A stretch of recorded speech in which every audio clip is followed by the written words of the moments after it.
several hundred Nazi collaborators from Eastern Europe and Russia were smuggled into the United States for intelligence purposes. Smuggled by whom? State Department intelligence, specifically the Office of Policy Coordination.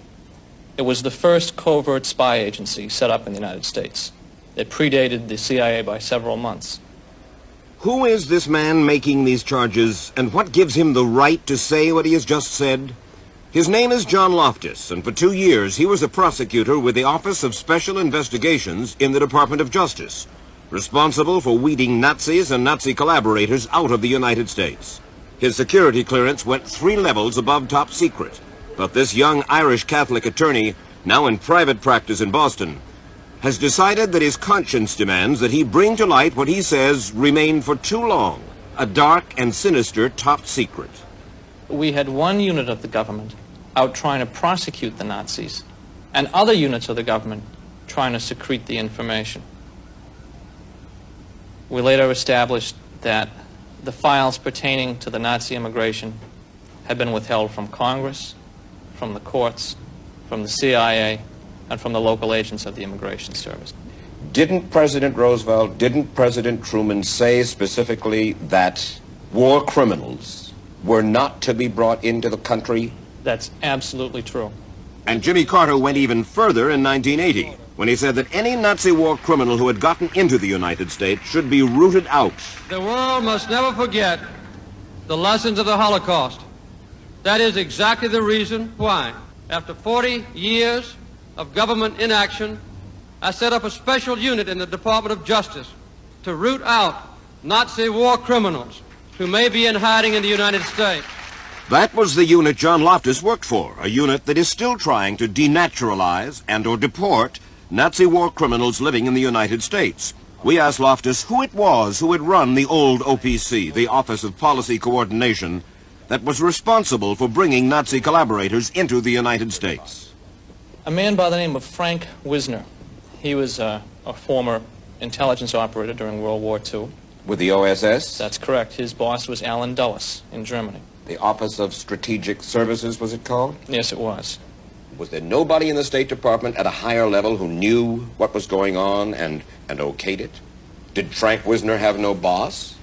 There were 3 men who principally were Eisenhower's representative for Cold War affairs during the early 50s. C.D. Jackson, Undersecretary of H.E.W. Nelson Rockefeller, and Vice President Richard Nixon. Would they have known that former Nazi war criminals were being employed by U.S. military intelligence and were being invited into the country, given U.S. citizenship, despite what they had done? I read some classified information that indicated that a number of these programs were approved at the highest levels. Whether Richard Nixon, the late Nelson Rockefeller, and the late C.D. Jackson, former publisher of Time Life, whether they knew is still an open question. But if they didn't know, then they too were being lied to, as was the case with the Congress later on. The story begins here, when the Nazis invaded the Soviet Union in 1941. Just a few months after the invasion began, the Nazis had captured huge tracts of territory that extended from the Ukraine to Byelorussia. Byelorussia was to be the Nazis' highway to Moscow. At first, the Nazis were welcomed as liberators by the people, scarred by the purges of Stalin. But that changed when the Einsatzgruppen, the Nazi mobile killing squads, entered. These units recruited collaborators from among the Soviet people to massacre hundreds of thousands of civilians. The Russian collaborators with the Nazis served so faithfully and so well that the Germans made the collaborators into their own SS division known as the Belarus SS. We're talking about the leaders of an SS division that fought against Americans and the leaders of a Nazi puppet government in Byelorussia that by the end of the war had exterminated 25% of their civilian population, including nearly all of the country's Jewish population, some 750,000 Jews. I decided to pick one of the regions of Byelorussia and see if we could find how many Nazi officials from that region were in the country. All of them were. They knew that the entire Nazi government of Byelorussia, the president, the vice presidents, cabinet ministers, governors, mayors, police chiefs, were all living in America. They knew that. Who's they? The FBI, Army Counterintelligence, Army Foreign Intelligence, the Department of State. They knew, and they recruited them because they were Nazis. As early as 1946, the major espionage services of the United States and the Soviet Union were engaged in a clandestine conflict. The demand for intelligence was so great that a seller's market sprang up.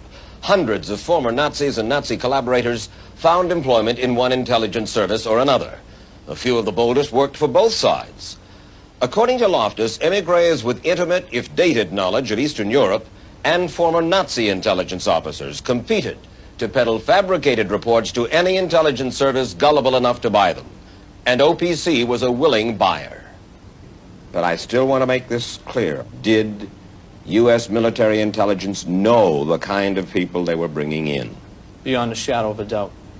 Shortly after being apprised of what Loftus had learned, Alan Ryan, head of the office Loftus worked in, sent a top-secret report in October 1980 to then Attorney General Benjamin Civiletti, saying that this was the single most important matter his office was engaged in. That report said, quote, "It should be apparent that the matters discussed in this report are extremely sensitive, both because of the number of Belarusian Nazis who entered this country and the extent to which U.S. government agencies apparently assisted that entry, possibly in violation of the law." John Loftus also gave a set of classified documents on the matter to Massachusetts Congressman Barney Frank of the House Subcommittee on Immigration. When you first heard this tale, Congressman Frank, what did you think? I thought it couldn't possibly be true. I thought it was the kind of thing that the paranoid type people make up and really wasn't true. To think that within a year or two after discovering the death camps, that the top officials of the American government could have been working with butchers, Nazi butchers, to kind of sneak them into the country. No, I didn't believe it. Are you convinced now the story's true? I'm convinced it's true, yes. What is convinced you?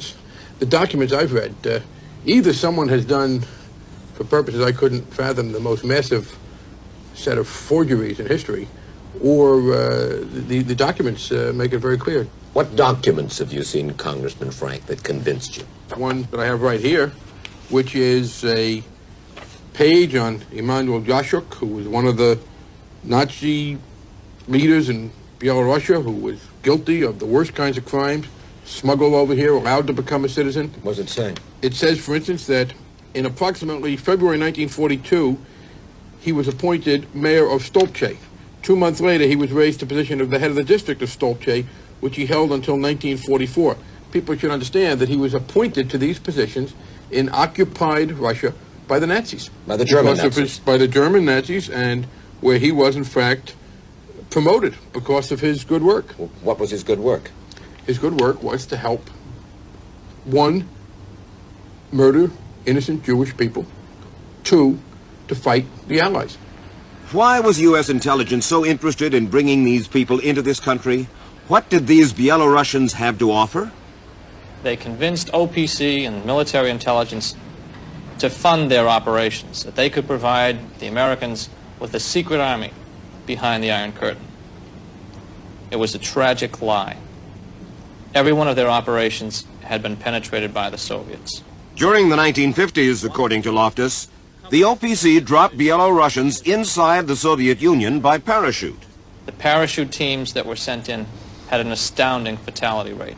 Nearly all the paratroopers were caught and killed within minutes after they landed. Ostensibly there to set up a network, to set up a listening post, a watching post. Oh, there was more to it than that. The program was assassination. These were hit teams? That's correct. They were to start a civil war behind the Iron Curtain. Apparently they were not very successful. On the contrary, it was a botch. It was worse than a botch. Many of the Belarusians were later identified as having been double agents. They didn't have much difficulty. The Soviets had penetrated both the British and the German intelligence services. As a matter of fact, the assistant to the German intelligence service, an ex-Nazi himself, was working for the Soviets since just after World War II. He had access to virtually every NATO document and passed them all to the Soviet Union.